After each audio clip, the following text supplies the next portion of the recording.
नमस्ते दोस्तों, फिल्मी चक्कर में एक बार आपका फिर से स्वागत है। और आज हम बात करने जा रहे हैं 1940 के दशक की बॉलीवुड की एक ऐसी शख्सियत की जो सिर्फ एक बेहतरीन अदाकारा ही नहीं बल्कि एक सुरीली गायिका भी थी। जी हाँ, हम बात कर रहे हैं स्नेह प्रभा प्रधान की। दिलचस्प बात यह है कि स्नेह प्रभा का सपना फिल्मों में आना नहीं बल्कि डॉक्टर बनना था। एक लेख के मुताबिक तो उनकी मेडिकल ट्रेनिंग भी शुरू हो चुकी थी, लेकिन किस्मत को कुछ और ही मंजूर था और वो धीरे धीरे फिल्मी दुनिया की तरफ खिंचती चली गई। उनका सफ़र शुरू हुआ था थिएटर से और वहीं से रास्ता निकलकर फिल्मों तक जा पहुंचा।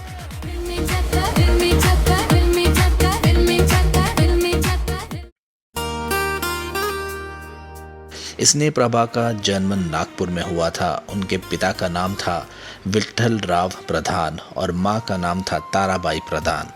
बचपन में उन्हें नागपुर के अलावा पुणे, लाहौर, मुंबई और कलकत्ता जैसे कई शहरों में रहने का मौका मिला।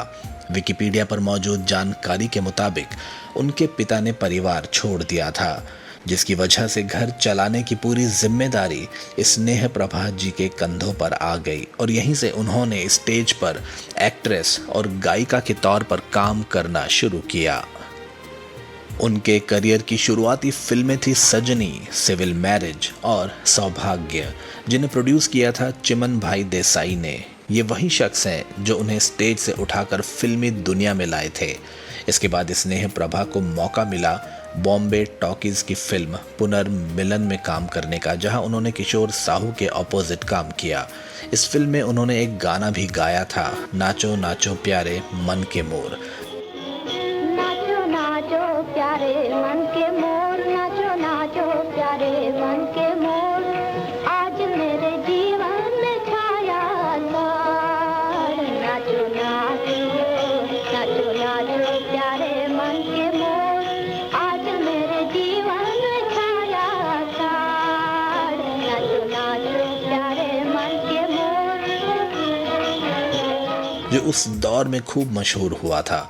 और इस फिल्म की शूटिंग के दौरान स्नेह प्रभा जी और किशोर साहू के बीच प्यार पनपा, जो आगे चलकर शादी में बदल गया। लेकिन ये रिश्ता ज़्यादा नहीं टिक पाया। शादी के बाद दोनों के बीच विचारों का तालमेल नहीं बैठ सका और महज 1 साल के भीतर ही दोनों ने तलाक लेकर अपने अपने रास्ते चुन लिए। साल 1946 में स्नेह प्रभा की जिंदगी में एक बड़ा झटका आया जब उनकी मां का देहांत हो गया।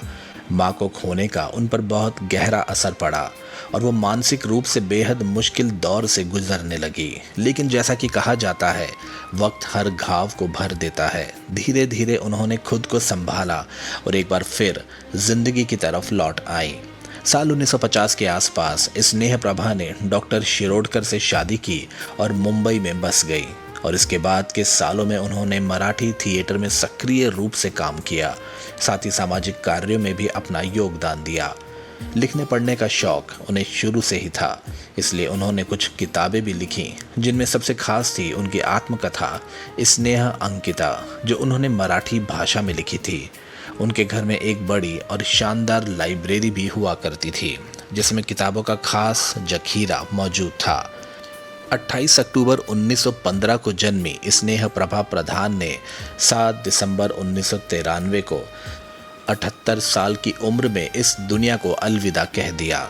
अपने पीछे वो छोड़ गई थिएटर, फिल्मों और साहित्य से जुड़ी यादों का एक समृद्ध खजाना, जो आज भी उस दौर के सिनेमा प्रेमियों के लिए किसी विरासत से कम नहीं है।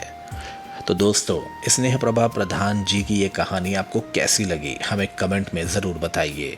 और वीडियो पसंद आया हो तो लाइक करना मत भूलिएगा और चैनल को सब्सक्राइब ज़रूर कीजिए, ताकि पुराने बॉलीवुड से जुड़ी ऐसी ही दिलचस्प और भूली बिसरी कहानियाँ सबसे पहले आप तक पहुँचती रहे। तो मिलते हैं अगले वीडियो में दोस्तों, तब तक के लिए जय हिंद।